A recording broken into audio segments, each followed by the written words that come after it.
나아가요 저마다 목표한 바가 있습니다. 그 목표를 가지고 있다라는 것이죠. 근데 그 목표를 이루기 위해서는 희생이 뒤따라야 합니다. 목표한 것을 이루기 위해서 희생을 감수해야지만이 그 목표한 것을 이룰 수 있게 되는 것입니다. 물론 그 희생이라는 말을 다른 각도에서 보면 노력이라고도 할 수 있을 것입니다. 운동선수를 한번 생각을 해보면은 운동선수가 목표하는 바, 만약에 올림픽의 금메달이다라고 한다면 그 올림픽의 금메달을 따기 위해서 얼마나 많은 그 희생을 또 노력을 해야 되겠습니까? 또 공부하는 것을 목표한 자가 있다면 또 얼마나 많은 시간을 들여서 공부하고 또 연구하고 해야 되겠습니까? 우리는 모두가 다 그 목표를 이루는 데 있어서 그런 여러 가지 희생과 노력들을 하게 됩니다. 목표한 바가 있지만 그 목표한 바가 거저되는 경우는, 아무것도 하지 않고 그냥 이루어지는 경우는 없다고 보아도 될 것입니다. 오늘 함께 읽은 이 본문 말씀 가운데는요, 한 목표를 가지고 있는 사람이 등장을 합니다. 근데 결론부터 말하자면은 그 사람은 그 목표한 바를 이루기 위해서 희생하는 그 마음이 부족하였습니다. 그래서 예수님께서 이렇게 하여라 라고 했는데도 불구하고 그렇게 하지 못하고 근심하는 마음을 품고 돌아갔다라고 말씀 가운데 이야기하고 있습니다. 이 자리 가운데 있는 저와 우리 성도님들 가운데도요, 물론 저마다 다른 각각의 그 목표가 있겠지만 공통의 목표를 한번 생각을 해본다면요, 그 공통의 목표는 아마 우리 신앙생활 하는 가운데 공통의 목표, 바로 영생 아니겠습니까? 그 하나님의 나라를 소망하며 사는 것, 그 바로 영생일 텐데요. 그 영생을 얻기 위해서 우리가 과연 무엇을 희생해야 하는가? 그 질문은요, 결국 영생의 그 주체가 되시는 예수님이 우리 가운데 원하시는 것이 무엇인가 라고 보아도 될 것입니다. 오늘 본문은요, 구원과 재물의 관계에 대해서 17절부터 31절까지 나옵니다. 즉 부자가 천국에 어떻게 들어갈 수 있는가라는 그런 부분인데요. 그 뒷부분은 생략을 하고요, 앞부분 함께 읽은 27절에서 22절 말씀에 집중해서 보면은요, 예수님께서 길에 나가실 새에 한 사람이 뛰어옵니다. 달려와서 예수님 앞에 무릎 꿇고 예수님 앞에 여쭙는 것이죠. 무엇라 여쭙냐 하면은요, 영생을 얻으려면 어떻게 해야 합니까? 무엇을 하여야 영생을 얻으리까? 라고 질문을 합니다. 그에 대해서 예수님께서 계명에 대해서도 말씀하시고요, 그 10계명의 일부에 대해서 말씀하시는데 이 자는 어려서부터 그것은 다 지켰습니다 라고 합니다. 근데 마지막 부분에 예수님께서 너에게 한 가지 부족한 것이 있으니 너가 갖고 있는 것을, 모든 것을 다 팔아서 가난한 자들에게 나누어 주라. 그리고 와서 나를 따르라. 예수님을 따르라 라고 하는 것이죠. 근데 이 자가 그 예수님의 말씀을 듣고 가서 그 자기의 것을 다 팔아서 가난한 자들에게 나누어 주고 다시금 예수님께 와서 예수님의 제자로서의 삶을 살았다라면 얼마나 좋겠습니까? 하지만 말씀 가운데 기록하여져 있기로는 그 사람이 그 예수님의 말씀을 듣고 심히 근심하고 두려운 마음을 가지고, 왜냐하면 자기가 갖고 있는 그 재물이 많기 때문에 그러면서 그 좋지 않은 마음을 품고 돌아갔다라고 합니다. 영생을, 무엇을 하여야 영생을 얻으리까? 라고 질문하였던 이 사람이 그 질문에 대해서 답을 들었음에도 불구하고 그 답을 자기 안에서 이루지 못하고 돌아가게 된 것이죠. 그것은 영생을 얻지 못하게 된 것입니다. 그리고 목표한 바, 자기가 목표한 바가 바로 영생이었을 텐데요, 그 목표한 바도 이루지 못한 것입니다. 그 사람의 질문처럼 우리가 무엇을 하여야 영생을 얻는지 그 부분에 대해서 말씀 가운데 한번 살펴볼 수 있기를 바라고요. 근데 우리는 흔히 그 영생이라는 것을요, 영생을 어떻게 하면 얻을 수 있습니까? 라고 한다면 좀 뭉뚱그려서 표현하는 것이 되겠지만 신앙생활 잘하면 얻을 수 있습니다 라는 그런 대답들을 많이 들어보셨을 겁니다. 그러면 우리가 신앙생활 잘한다라는 것, 알고는 있지만 정확하게 무엇인지 모르는, 그것이 무엇인지, 한번 영생을 얻는 신앙이 무엇인지 한번 살펴볼 수 있기를 바랍니다. 먼저 첫 번째로 살펴볼 것은요, 바르게 이해하는 신앙입니다. 바르게 이해하는 신앙. 오늘 말씀 17절 가운데요, 예수께서 길에 나가실새 한 사람이 달려와서 꿇어앉아 묻자오되 선한 선생님이여 내가 무엇을 하여야 영생을 얻으리이까? 라고 되어 있어요. 예수님께서 길에 나가셨는데 한 사람이 달려와서 그 예수님 앞에 무릎을 꿇어서 그 예수님께 질문을 하는 것입니다. 달려왔다라는 것은 무언가 자기가 안에 지금 이루어야 되는 그 궁금함을 참지 못하는 것이 있다라는 것이고요. 무릎을 꿇고 하나님 예수님 앞에 앉았다라는 것은요, 그만큼 영생에 관심이 많다라고 볼 수 있을 것입니다. 그러니까 이 한 사람, 다른 복음서에는 한 청년이라고도 나오는데요, 이 한 사람의 목표는 바로 영생이다라는 것이죠. 어떻게 하면 영생을 얻을 수 있을 것인가?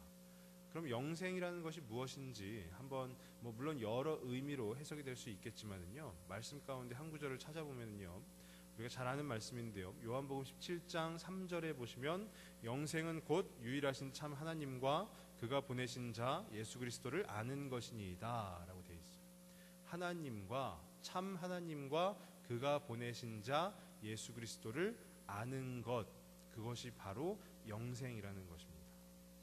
하나님과 예수님을 안다라는 것은요, 나의 기준과 나의 생각으로 하나님이 어떤 분이실까, 예수님이 어떤 분이실까, 그것을 마음속으로 그려보는 것이 아니라 내 생각은 배제하고 하나님이 어떠한 분이신가에 대해서 하나님이 말씀하시는 바를 듣는 것, 그것이 바로 영생이다라는 것입니다. 근데 오늘 말씀 가운데 좀 약간 이상한 한 부분이 있는데요, 이 한 사람이 예수님께 나와서 선한 선생님이여 라고 말을 시작합니다. 선한 선생님이여 라고 예수님을 호칭하는데 18절에 보시면은요, 예수님께서 말씀하시기를 내가 어찌하여 나를 선하다 일컫느냐, 하나님 한 분 외에는 선한 이가 없느니라. 이것은 영생이랑 별 상관은 없어 보입니다. 선한 선생님이여 라고 그냥 호칭을 한 것이고요, 예수님에 대해서 존귀하신 예수님 이렇듯이 예수님에 대해서 호칭을 한 것인데, 예수님께서는 그 부분을 콕 짚고 넘어가신 것이에요. 선한 선생님이여 라는 것에 대해서 내가 어찌하여 나를 선하다 일컫느냐, 하나님 한 분 밖에는 외에는 선한 분이 없다라는 것은요, 그것은 예수님의 관점에서 풀어본다면요, 지금 이 한 사람이 예수님을 선한 선생님이여 라고 하는 것은 어떤 메시아로 이 땅에 오신 그 예수님을 기대하고 부르는 것이 아니라 그냥 말 그대로 선한, 많은 것을 알고 있는 선생님이요, 우리가 선생님이라는 호칭을 가질 때, 선생님이라는 분을 부를 때 참 좋으신 선생님 이렇듯이 그렇게 지금 호칭을 하고 있기 때문에 예수님께서 그것을 짚으신 것입니다. 근데 뒤에서도 살펴보겠지만은요, 이 한 사람이 어떤 사람인지 보면은요, 20절 말씀에 보면은요, 20절에 그가 여짜오되 선생님이여 이것은 내가 어려서부터 다 지켰나이다. 예수님이 계명에 대해서 말씀하셨을 때요, 이것은 내가 어려서부터 다 지켰다라고 이야기를 합니다. 한마디로 얘기하면 나는 선하게 살아왔습니다. 나는 잘 살아왔습니다. 남들에 비해서, 다른 이들에 비해서 잘 살아왔습니다 라고 자기 의가 강한 사람인 것입니다. 그에 대해서 예수님을 선한 선생님이여 라고 하는 것은요, 당신이 누구인지 확실히 알지는 못하지만 영생에 대해서 나에게 알려줄 수 있을 것 같다. 영생에 대해서 어떻게 하면 영생을 얻는지, 그러니까 예수님이 영생을 주시는 분임에도 불구하고 이 한 사람은 예수님에게 영생을 얻고자 하는 것이 아니라 어떻게 하면, 무엇을 하면 영생을 얻을 수 있는지 그 방법을 알려달라라는 것이에요. 그러니까 여기서 선한 선생님이여 라고 한 것은요, 다름이 아니라 내가 그동안 선하게 잘 살아온 것처럼 예수님 당신도 선하게 살아오신 것 같습니다. 그렇기 때문에 그 영생을 어떻게 하면 얻을 수 있는지 아실 것 같으니까 그 방법을 저에게 좀 알려달라라는 것이에요. 영생은 아까 요한복음 17장 3절에서도 말씀드렸지만 참 하나님과 그가 보내신 그 예수 그리스도를 아는 것이 바로 영생이라고 합니다. 그리고 그리고 나의 기준에서 나의 판단 가운데서 그 영생을 구하는 것이 아니라 온전히 하나님 편에 서서 하나님의 관점에서 하나님이 말씀하시는 것이 무엇인지 듣는 것일 텐데, 이 한 사람은 지금 자기의 관점에서 예수님을 스스로 평가하고 있는 것입니다. 그렇기 때문에 그렇지 않았었다면요, 정말로 예수님 무엇을 하여야 영생을 얻으리까 라고 했었다면 예수님께서 어찌하여 네가 나를 선하다 일컫느냐라는 말씀은 아마 하시지 않았을 것입니다. 하지만 예수님께서 네가 어찌하여 나를 선하다 일컫느냐라고 하신 것은 그 한 사람의 지금 관점이 하나님이 누구신가, 예수님이 누구신가, 그 하나님과 예수님에 대해 아는 것보다 이 사람의 관점은 단지 영생이라는 것을 어떻게 하면, 무엇을 하면 얻을 수 있을까에 대한 그 생각만 있기 때문에 예수님께서 그 부분을 짚고 넘어가신 것입니다. 물론 예수님이 선하시지 않은 것은 아닙니다. 그 사람에게 알려주시고자 하는 것이고요. 하나님 한 분 외에 선한 이가 없다라고 하신 것은요, 영생이라는 것은 다른 어떤 것으로 이루어지는 것이 아니라 오직 하나님께서 그 전적으로 하나님께서 주시는, 우리에게 주시는 선물이다라는 것이죠. 믿음도 하나님께서 전적으로 우리에게 주시는 것이고요, 구원도 하나님께서 전적으로 우리에게 주시는 것이고, 영생도 그와 마찬가지다라는 것이에요. 착하게 살아왔다고 해서 영생을 얻는 것이 아니라 어떤 계명들을 잘 지켜왔다고만 해서 영생을 얻는 것이 아니라, 신앙은 전적으로 하나님 편에 서서 하나님의 관점으로 하나님의 기준에서 바라보아야 한다. 그것을 다름 아니라 하나님이 판단하셔야 된다라는 것이에요. 내가 이 정도 하면 영생을 얻을 수 있겠지라는 그런 생각 자체가 아예 없다라는 것입니다. 내 기준과 하나님의 기준은 명백하게 다르기 때문에 우리가 영생을 얻고자 한다면요, 그 신앙에 대해서 바르게 이해하는 것이 필요한 것입니다. 내 기준에서는 하나님이 이런 분이시다라고는 하지만 하나님은 우리의 기준으로 제한시킬 수 있는 분이 아니시기 때문입니다. 제가 중학교 3학년 때 있었던 일인데요, 미술 시간이었습니다. 그때 캔버스에 이렇게 아크릴 물감으로 유화를 그리는데요, 원래 제가 그리고자 했던 그림이 있었습니다. 근데 제가 그림을 잘 못 그리는 관계로 그림을 그리다가 망했어요. 물론 수채화나 뭐 이런 거였으면 다시금 다시 스케치북 한 장을 찢어버린다든지 해서 다시금 그리고 할 수 있겠지만, 저에게는 캔버스가 하나밖에 주어지지 않았기 때문에 어찌되었든지 간에 그 캔버스 안에서 무엇인가를 그려서 제출을 해야 됐습니다. 저는 그때 어렸던 마음으로, 어린 생각에 물감을 막 덕지덕지 발랐습니다. 캔버스에 아무 의미 없이 물감을 덕지덕지 발라서 이것이 꼭 무슨 피카소의 작품인 것처럼, 이것이 아주 고상한 미술 작품인 것처럼 그렇게 제출을 했습니다. 그냥 물감만 덕지덕지 발랐지만 제 딴에는 이것은 하나의 작품이다 생각해서 제출을 했습니다. 결과가 어떻게 됐을까요? 미술 선생님한테 죽도록 맞았습니다. 이것은 작품이 아니라 미술에 대한 모독이다 라고 하면서 선생님이 너무 화를 내시더라고요. 근데 그때는 몰랐지만 지나고 나서 생각을 해보니까요, 이 하나님과 우리의 관계도 마찬가지 아니겠는가라는 그런 생각이 들더라고요. 내가 생각했을 때 하나님이 이런 분이시겠지 해가지고 우리는 하나님이라는 분에 대해서 막 퍼즐을 맞추고 조각을 만들어 갑니다. 하지만 결코 하나님은 우리의 생각 가운데 머물러 계시는 분이 아니시기 때문에 우리의 생각으로는 그 하나님을 표현한다라는 것이, 물론 우리가 찬양하고 경배하며 표현할 수는 있겠지만 그 하나님의 모든 속성들을, 그 하나님의 모든 부분들을 다 표현할 수는 없는 것입니다. 근데 영생이 그와 같다라는 것입니다.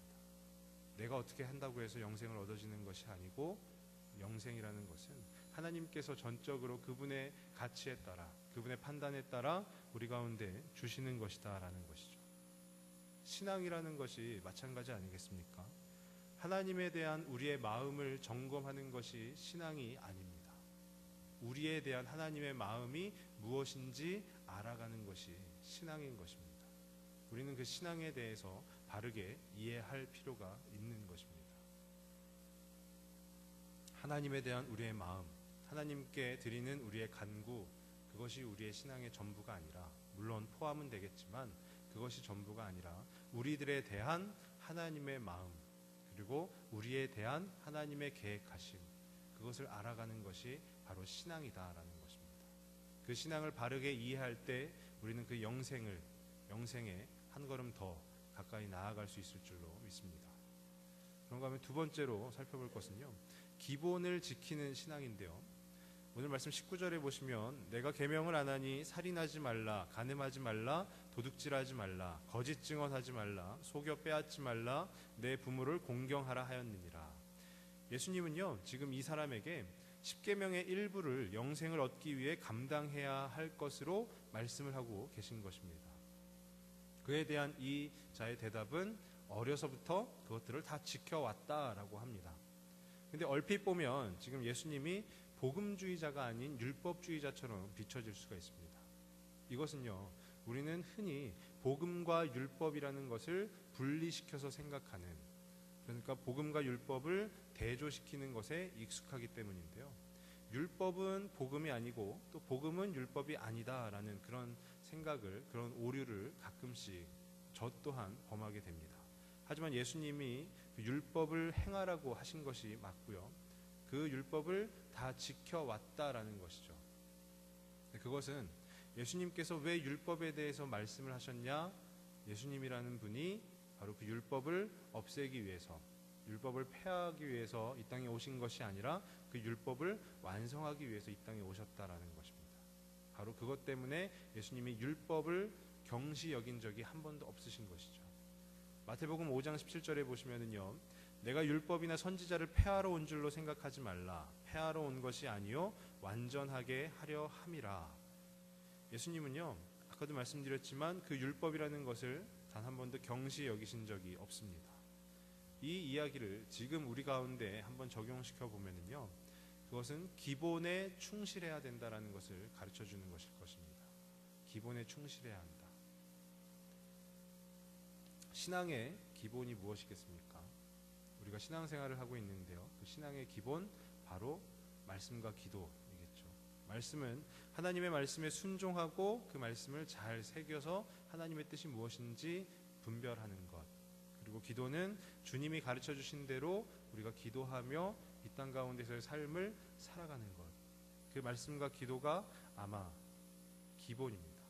그러니까 영생을 얻기 위해서는 예수님이 말씀하시고 계시지만 기본에 충실하지 않으면 영생을 얻기가 무척이나 힘이 든다라는 것입니다.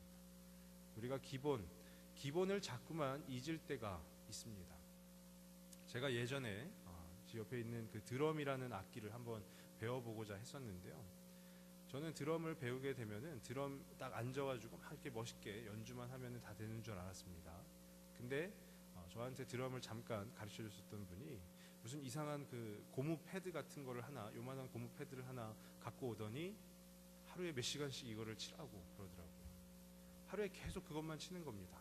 저는 빨리 드럼에 앉아서, 드럼이라는 악기에 앉아서 멋있게 이거를 연주하고 싶은 마음이 강한데도 불구하고 계속해서 드럼에는 앉지도 못하게 하고 그 고무 패드만 계속 치게 하는 것이 몇 시간, 하루에 몇 시간이 걸려도 계속 그걸 치는 겁니다. 그러다 결국 제가 참지 못하고 언제 저는 드럼에 앉습니까? 그랬더니 아직 너는 기본이 덜 됐다라고 합니다. 기본이 되지 않았기 때문에 드럼에 앉을 수도 없고 칠 수도 없다라는 것이죠. 물론 그때는 어린 마음에 그런 게 어딨어 하고 그냥 드럼에 앉아서 막 드럼을 치곤 했습니다. 하지만 기본이 되지 않은 상태로 드럼을 연주하는 것은 기본이 충실한, 기본이 튼튼한 상태로 악기를 연주하는 것과는 너무나도 큰 차이를 보이는 것은 아주 자명한 일입니다. 야구 선수 중에요, 이승엽이라는 선수 다 아실 것입니다. 그 이승엽이라는 선수가 예전에 인터뷰한 내용을 제가 아직도 기억하고 있는데요. 굉장히 놀라운 능력, 실력을 뽐내고 있는 선수임에도 불구하고 그 어디서도 이승엽이라는 이름 석자만 되면은 웬만한 야구 팬이 아니더라도 다 알 수 있을 정도의 홈런 타자였음에도 불구하고 전지 훈련이나 아니면 그 다른 지역으로 경기를 하러 가면은요, 그 이제 선수들이 머무는 숙소가 있는데 그 숙소에 들어가서도 몇천 번씩 그 배트, 야구 방망이를 휘두르는 연습을 멈추지 않았었다고 합니다. 신인 선수가 아니고요. 지금 막 야구를 시작한 선수도 아닌데 그 이승엽 선수는 경기를 뛰고 와서 몸이 많이 피곤해 지친 상태이지만, 그래서 다른 선수들은 다 이미 잠을 자러 들어간 그 시간이지만 그 시간 가운데에도 그 숙소에 공터에 나와서 그 야구 방망이를 계속 휘둘렀다라고 합니다. 그것이 바로 기본 아니겠습니까? 그 기본에 충실한 신앙이, 그 기본을 지키는 그 신앙이 있을 때, 하나님의 말씀과 하나님께 기도하는 그 기본이 우리의 삶 가운데 계속해서 끊임없이 있을 때, 그때 비로소 우리는 또 영생의 한 걸음 더 가까이 나아갈 수 있다라는 것입니다. 하나님의 말씀, 이 정도면은 많이 알고 있다. 기도, 이 정도면은 이제 좀 덜 해도 괜찮겠지. 하지만 이번 주일에 김상원 목사님도 말씀하시지 않았습니까? 시골에 계시는 노모에게 이제 그만 좀 교회에 가서 봉사하세요. 이제 그만 좀 기도하세요. 라고 했지만 목사님께서 말씀 가운데 이야기하셨듯이 죽는 그날까지 멈추지 않고 해야 되는 것이 바로 그 신앙의 기본인 줄로 믿습니다. 그렇기에 저와 우리 성도님들 가운데 그 기본을 놓치지 않고 그 기본에 충실한 그 신앙을 유지할 수 있는, 그렇게 신앙생활 하실 수 있기를 간절히 바랍니다. 마지막으로 살펴볼 것은요, 부족함을 채우는 신앙입니다. 예수님께서 이 영생을 무엇을 하여야 영생을 얻으리까라고 질문한 이 자에게 마지막으로 한 말씀을 하시는 것이죠. 21절에 보시면은요, 내게 아직도 한 가지 부족한 것이 있으니 가서 내게 있는 것을 다 팔아 가난한 자들에게 주라. 그리하면 하늘에서 보화가 내게 있으리라. 그리고 와서 나를 따르라 하시니. 지금 한 가지 부족하다라고 합니다. 어려서부터 모든 계명들을 다 지켜 행해온 자임에도 불구하고 예수님이 보셨을 때 딱 한 가지가 부족하다라고 말씀을 하고 계시는데요. 한 가지 부족한 것이 있으니, 그리고 뭐뭐뭐뭐 얘기하시고요. 그리고 나서 뒤에 하신 말씀이 그리고 와서 나를 따르라 라고 하시는 것이에요. 그러니까 이것은 예수님을 따르기 위해서는 그 한 가지 부족한 것이 해결되어지지 않으면 예수님을 따를 수 없다라는 것이죠. 그 한 가지 부족한 것, 그것 때문에 영생에 이미 두 걸음 가까이 나와왔음에도 불구하고 영생을 얻기가 힘들다라는 것이에요. 아무리 바르게 신앙을 이해하고 또 기본을 잘 지켜서 행한다고 해도요, 예수님을 따르지 아니하면 그것은 표면적인 것밖에 되지 않는다라는 것입니다. 예수님을 따른다라는 것이 무엇일까요? 예수님을 따른다라는 것, 아마 모르긴 몰라도 예수님처럼 사는 것 아니겠습니까? 예수님처럼 살아가는 것, 그 예수님 가신 그 발자취를 우리가 다시 밟아가는 것. 근데 그 예수님처럼 살아가는 데 있어서 만약에 어떠한 하나의 것이 방해가 된다면 우리는 그것을 무엇이 되었든지 간에 치워야 하는 것이 마땅합니다. 하지만 이 오늘 말씀 가운데 이 사람에게 그 방해가 되었던 것, 그 한 가지 부족하다라고 말씀하셨던 것, 바로 재물이었습니다. 돈이죠. 예수님이 너에게 있는 것을 다 팔라고 하셨음에도 이 자는 그 이야기를 듣고도 다 팔아서 예수님을 따른 것이 아니라 말씀 22절에 그 사람은 재물이 많은 고로 이 말씀으로 인하여 슬픈 기색을 띠고 근심하며 가니라. 자기의 부족함을 예수님이 부족하다라고 말씀하여 주신 것을 채우지 못한 것입니다. 자기의 부족함을 채우지 못하였기 때문에 이 사람에게는 영생이 허락되지 않는 것입니다. 우리에게, 저와 우리 성도님들 각자에게 그 부족한 한 가지가 무엇일까요?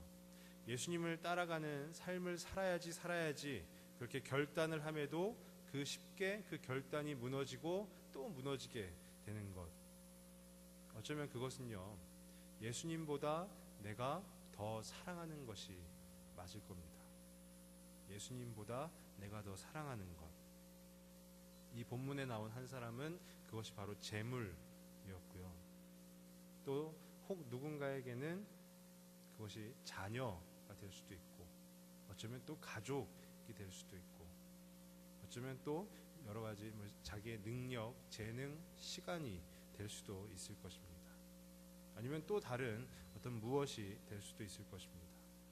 근데 예수님께서는요, 우리의 가장 큰 그 요구가, 그 간구가 바로 주님이시기를 바라십니다.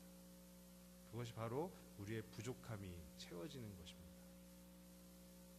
우리가 예수님께서 한 가지 부족하다라고 말씀하여 주시는 것이 각자 저마다에게 있을 것인데요, 그것을 우리가 어떻게 채우느냐, 그것을 채우느냐 아니면 채우지 못해서 22절의 말씀처럼 슬픈 기색을 띠고 근심하며 우리의 하루하루를 살아가느냐, 아니면 아예 반대로 그 부족한 부분을 채우고 예수님을 따름으로 말미암아 그 영생이라는 목표를 이루기 위해서 그 희생을 감수하느냐.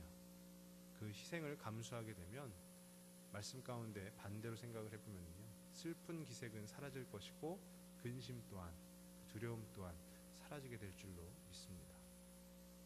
우리 성도님들께서 아실런지는 잘 모르겠지만 우리 이지선이라는 한 자매가 있습니다.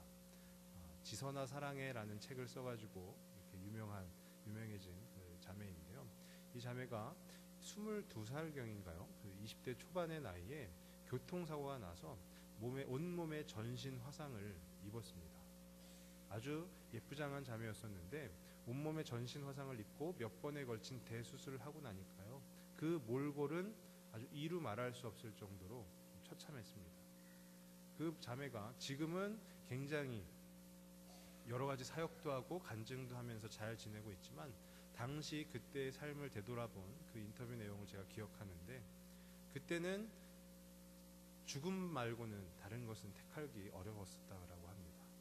이렇게 살아서 이 모습을 가지고 이렇게 힘들게 이 세상을 살아서 어떻게 할 것인가 해가지고 하나님을 믿는 자매였는데, 교회에 나가서 예배당에 가서 계속 기도하도 하나님 앞에 원망밖에 나오지 않았더라는 것입니다. 하나님, 나를 왜 이렇게 만드셨습니까? 라는 그 원망밖에 나오지 않았다고 합니다. 근데 어느 정도의 시간이 지난 후에 그 자매의 입술에서 나온 고백이 있는데, 그 고백 때문에 그때부터 생활이 완전히 바뀌었다고 합니다. 그 고백은 다름 아니라 나에게 있는 모든 것 다 주님 앞에 내어드리니 나는 주님 한 분만으로 만족하는 그 삶을 살겠습니다 라는 그 고백을 하고 나니까요, 오늘 이 본문에 나온 사람처럼 슬픈 기색을 띠고 근심하고 두려움 가운데 있었던 그 마음이 눈 녹듯이 싹 녹아지면서요, 그 자매의 마음이 너무나도 감사하고 또 감사한 그런 마음으로 변하였다라는 것입니다. 그래서 어떤 TV 프로그램에 나와서 진행자가 좀 짓궂은 질문을 했습니다. 어떤 질문이었냐면요, 다시금 사고가 나기 전으로 돌아갈 수 있다라고 만약에 가정을 해본다면 돌아가겠습니까? 라는 질문에 그 자매는 돌아가지 않겠다라고 답을 했습니다. 저는 그 모습을 보면서 제 자신이 너무 부끄러워지더라고요.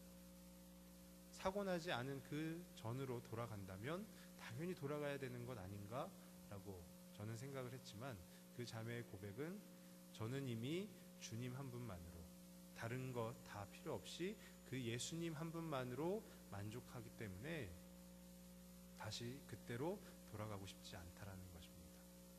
그때로 돌아가면 그냥 멀쩡한 그 외모는 갖추었을지 몰라도 예수님 한 분만으로 만족하는 것이 아니라 이미 부족하다, 예수님께서 부족하다라고 말씀하신 그것들로 인해서 슬픈 기색을 띠고 근심하며 두려움 가운데 살아갈지도 모를 일이죠.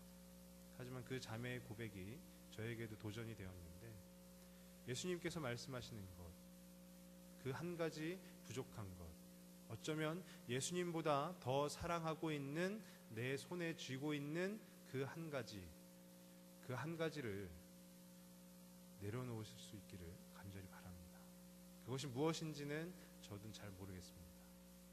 우리 성도님들 각자의 그 삶 가운데 예수님보다 중요하다라고 여기는, 예수님보다 더 사랑하는, 하지만 예수님의 관점에서 보면은 한 가지 부족한 것, 그것을 내려놓고 나를 따르라라고 말씀하시는 그것, 우리의 손에 쥐고 있는 그것을 다 내려놓고 우리가 온전히 예수님을 따라가는 그런 신앙의 모습을 갖출 수 있기를 간절히 소망합니다. 그 한 가지 부족한 것, 한 가지 부족한 것을 우리 주님 앞에 내어드림으로 영생을 얻을 수 있는 저와 우리 성도님들 모두가 되실 수 있기를 간절히 소망합니다. 기도하겠습니다. 아버지 하나님, 참으로 감사를 드립니다. 오늘 이 재물이 많은 청년의 이야기를 통해서 영생을, 무엇을 하여야 영생을 얻으리까에 대해서 한번 생각을 해보았습니다. 우리가 그 신앙에 대해서 바르게 이해할 수 있는 그 지혜를 허락하시고 그 능력을 허락하여 주시옵소서. 또한 무엇보다 우리가 신앙 가운데에서 그 기본을 충실히 지킬 수 있는 그 믿음도, 또 그런 행실도 허락하여 주시옵소서. 그리고 가장 중요한 예수님이 한 가지 부족하다라고 말씀하신 그것을 내려놓고 온전히 예수님을 따라갈 수 있는, 주님 한 분만으로 만족하는 그 삶을 살아갈 수 있는 우리들 모두가 될 수 있도록 주님 함께하여 주시옵소서. 모든 말씀 예수님의 이름으로 기도드립니다.